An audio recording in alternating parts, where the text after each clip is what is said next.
if we're looking here, all right, first things first, one thing to note at the top is that typically when you're given a trinomial to factor, you're given it into the form ax squared plus bx plus c. All right, where a, b, and c are equal to numbers. They're not usually the same number, but they're equal to numbers. Now, for all of these, at least for all these 4 examples, we're going to talk about when our a value is equal to 1. So in other words, this a would just be x squared. So down here, where it says x squared plus bx plus c, that's referring to when a is equal to 1. All right? So we only have one x squared. So that's why all the ones we did today only had one x squared tile. All right? Now, later, guys, heads up. Come on. Note time. Heads up. You need this. Now, later, we will discuss what happens when a is bigger than 1. All right? Or not equal to 1. But for today's purposes, we're starting fairly easy. Now, the steps that typically happen here is that our first step here is that we're going to set up what we call the big X. And I'll explain what that is in a second.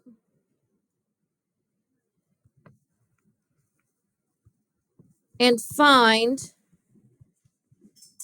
2 factors of our C value that adds to equal our B value. So remember with our algebra tiles how whenever we were doing this, the outside value would be what our 2 numbers end up multiplying to, but the inside ended up being what the 2 added to. Same concept here. All right. Now, the second step is to replace the bx with the 2 factors. And the last step is to factor by grouping. All right. So again, this is, yes. Yeah. So again, this is where I said you're going to see grouping again because you are.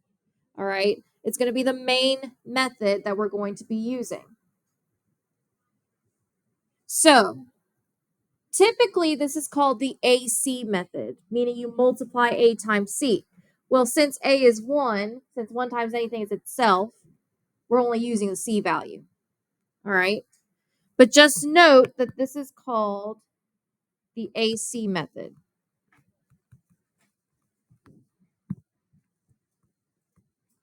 All right. And it kind of combines everything that you know so you don't have like 20 billion different ways to factor. Guys, there's so many ways to factor, and I'll show you some shortcuts, but this is kind of the most surefire way to get it done. All right. So let's look at some examples here. So look at example 1, or example 5, I should say. First things first, we're going to set up our big X. So you're just going to draw a big X off to the side. And how the big X works is the top part of your X would be whatever your C value is. All right. And also put multiply. Your bottom part of the X is what your B value is, and it should say add.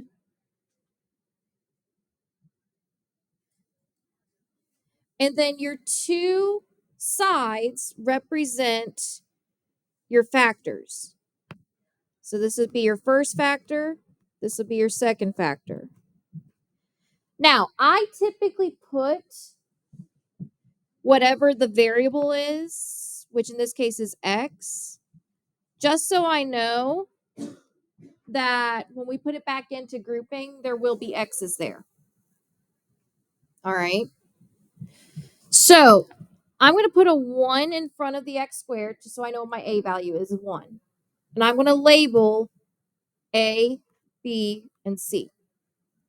Now, this does include signs.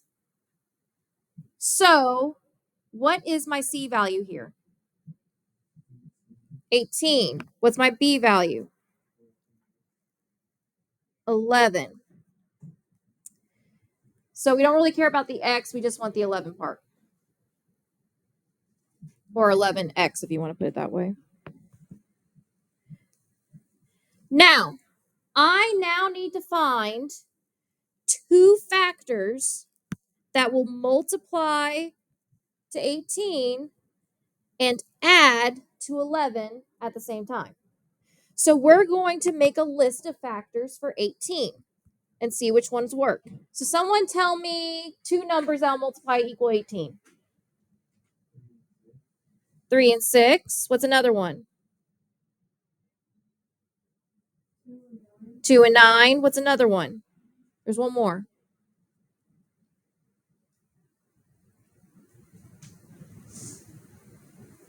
What's always a factor of a number? 1 and 18. All right.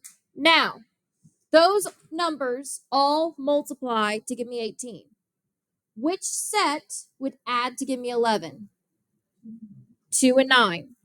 So those are the ones we're going to use. So I'm going to write 2 here and 9 here. Now, we're then going to take these two factors and replace the 11x with them. So essentially what we're doing is we're breaking apart your b value.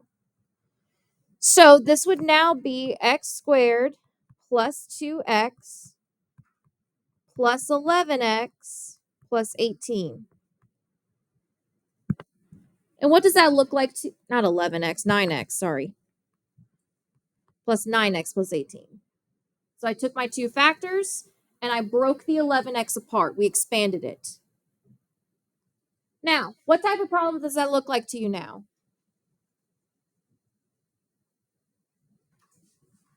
So it's a 4-term polynomial. So what factoring method have we already learned? That's the easiest way to get it. What do we do for warm-up this morning, guys? Factoring by...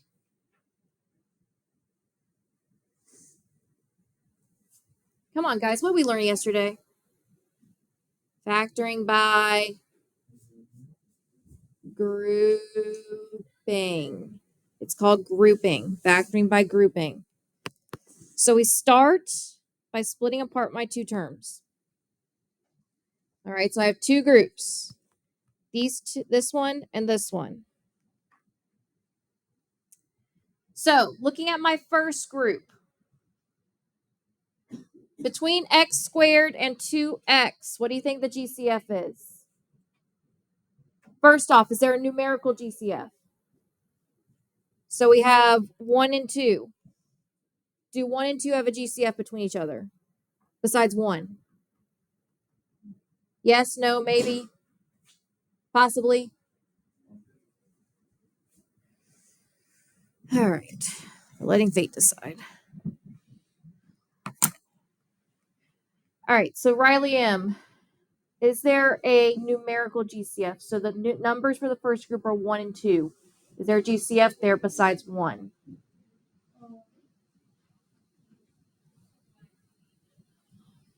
So this is 1, this is 2. If I'm just looking at the numbers, ignore the x's for right now. Is there a GCF there? No, not besides 1. All right. Now the x's, Lissandro. Lissandro, wakey, wakey. Okay, Brian, help him out. What would the GCF of the x values be between x squared and 2x? Or x, I should say. X. So we're going to factor out an x. So if I divide both of these by x squared divided by x is what? X. And then 2x divided by x is what? Not x. 1, or in this case, 2. Because 2 divided by 1 is 2. X divided by x is 1. So we get 2. All right. Now, what's the GCF of the second group, Kyrie? 9. So I'm dividing both terms by 9. So I should get 9 divided by 9 is what? 1. So we get x plus, what's 18 divided by 9? 2. All right. So once we're here, remember, you got to check to make sure your bubbles are the same. Are my two bubbles the same? Yes. So since they are the same, we did it correctly. So using the bring down method, what is my two factors, James? So x plus 2 is one of them. What's the other one? So remember, bring down your two GCFs into one bubble. X plus, what's the other GCF? 9. So x plus 9 times x plus 2. And that's factored. And we can check ourselves. So remember, if you're not sure, do a quick box method, FOIL it back. Now, if you don't like the whole grouping thing, you could also set this up kind of like we did with our algebra tiles. This is called a reverse box. So let's look at example 6. We're going to do a reverse box for example 6. So the method we're going to use here. So the method we use for example 5, you can make a note of it. We use the AC method. The method we're going to use for example 6 is the reverse box method. So again, so many ways to factor, but you can set it up however you like. All right. So this time, still set it up kind of like the AC method. We still have our big X. All right. So I have the 1 here, 9, and 14. So I'm going to label them A, B, and C. So my C value goes on top. What's my C value? 14. What's my B value to go on the bottom? 9. So now I need two factors. We're going to put a B here.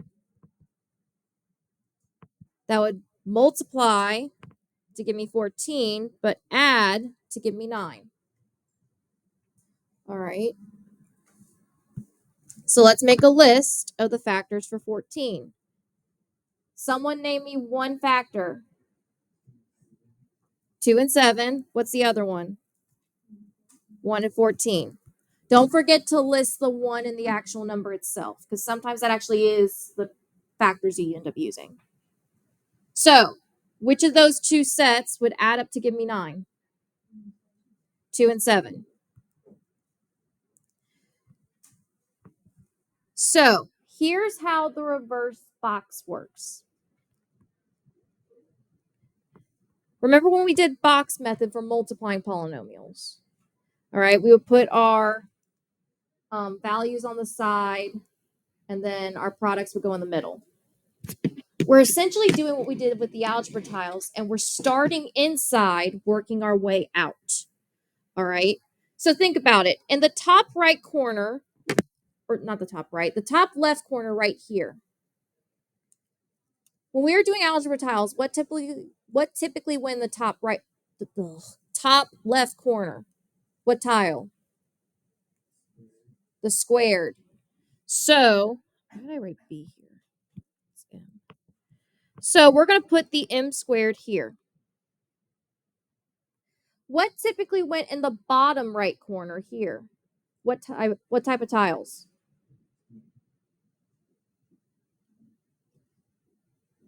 Your ones typically, right? So we're going to put our constant or our 14 here.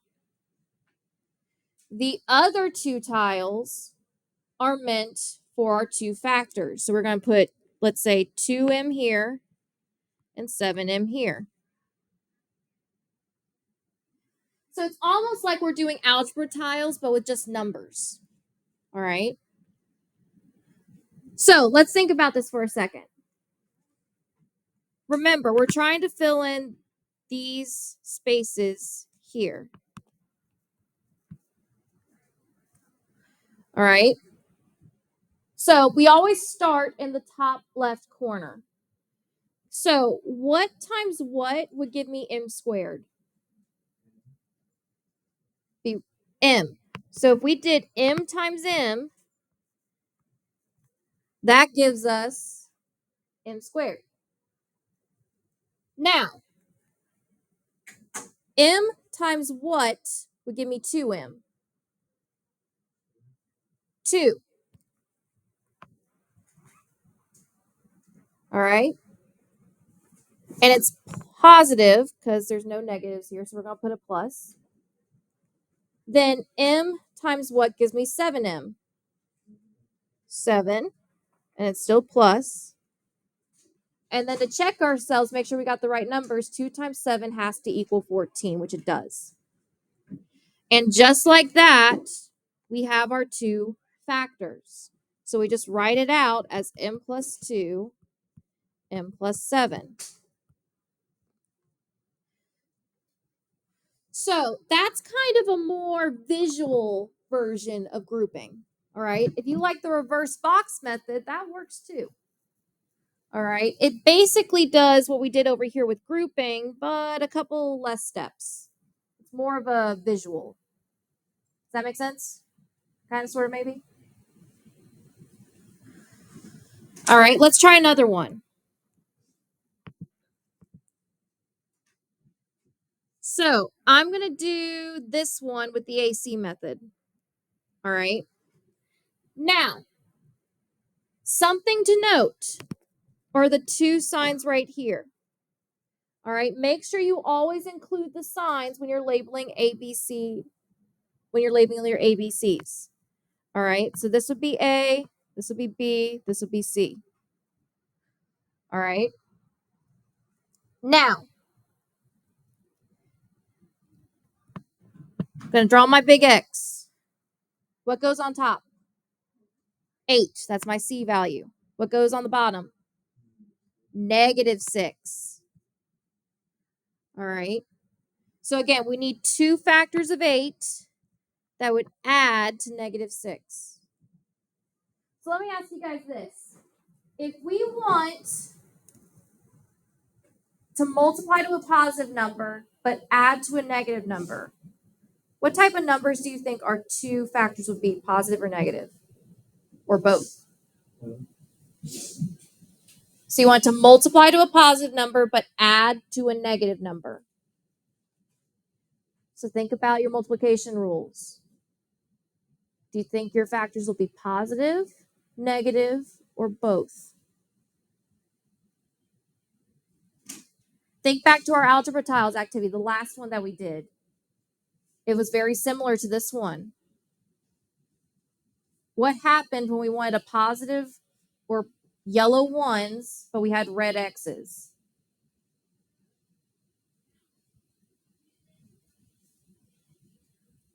Both of our factors were what? Negatives. So we're looking for two negative numbers. So let's list factors of 8. So we have 1 and 8, 2 and 4. And we know that both of them have to be negative. All right. So which set would add to -6? 2 and 4. So I have -2y and -4y. So I'm going to take these and replace the -6y with both terms to expand it. And again, it doesn't matter what order you put them in, as long as they're in the middle. So we have y squared minus 4y minus 2y plus 8. And then I'm going into the factoring by grouping. So I'm going to draw my line, making sure that negative stays with the -2. So here's my first group. Here's my second. What do you think the GCF of my first group is? Riley E. What do you think my GCF of the first group is?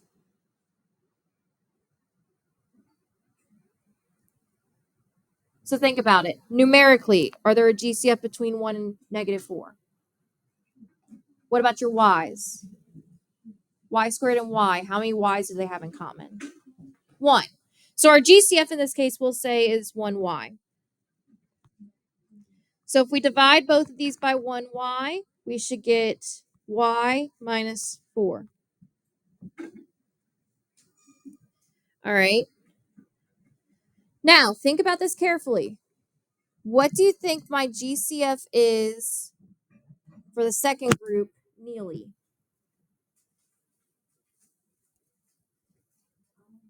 So 2 and 8, what do they have in common? What number could both divide evenly into both? 2. So we're going to say the GCF is 2. So if I divide both of these by 2, this becomes -y, this becomes +4. Now, are both of these bubbles the same? So the y minus 4, -y plus 4. Yes, no, maybe? No. What could I do to make this bubble look like this bubble? I could take a factor out a negative as well. So if you ever need the signs to match, but they don't, but they look like they're the opposite of each other, just factor out a negative and then flip the signs. So this is now positive y, and this is now -4. But we had to factor out a -2. So then if I use my bring down method, I'm bringing down my 2 GCFs and one of my bubbles.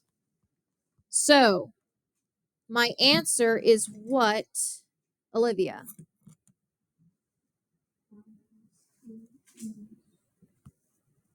Right, y minus 2 and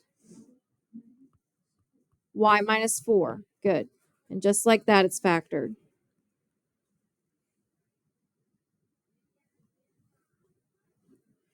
All right, last one, and then we're done. So this one, I'm going to use reverse box again. So still going to use my AC method or my big X. So A, B, and C. Take note of these two signs. So what's my C value here? -15. What's my B? 2.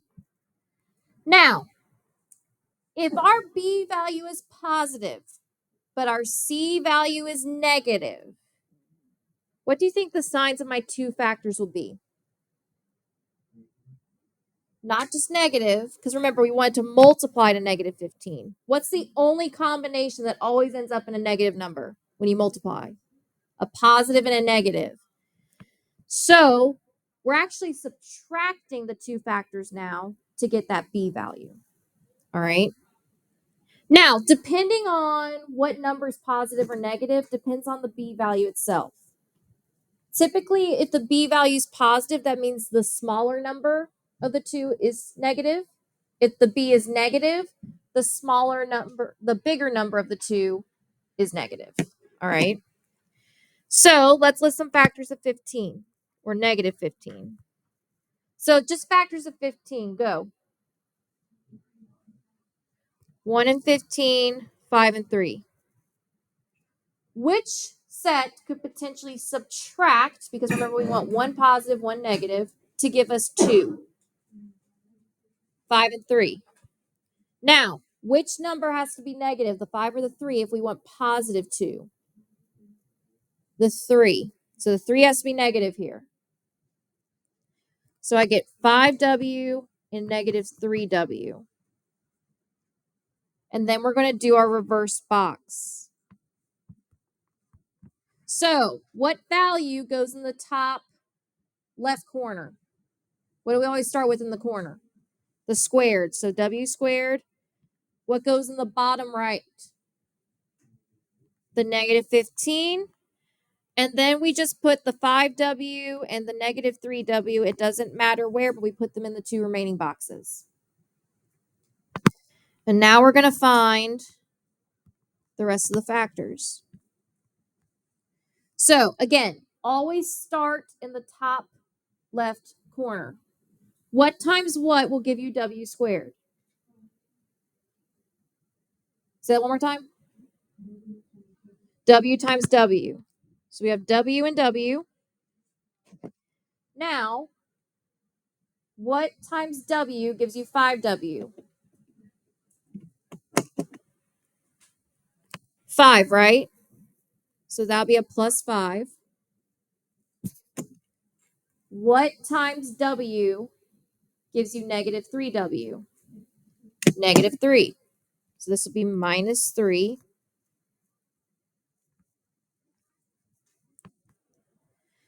And to check, negative 3 times 5 is negative 15. And just like that, we have our two factors. So our two factors will be W minus 3 times W plus 5. So just like with foiling and box method for multiplying, I don't care which method you use to factor.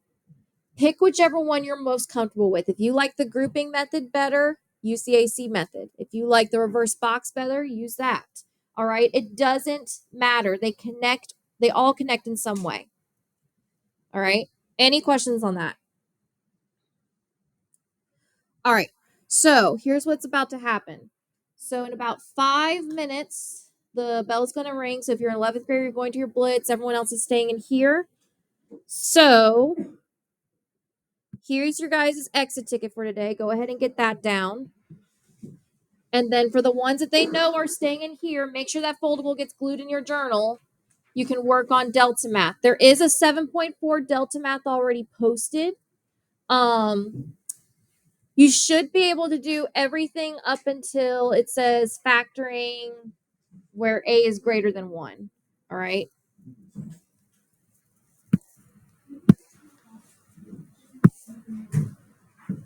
So go ahead and get your exit ticket.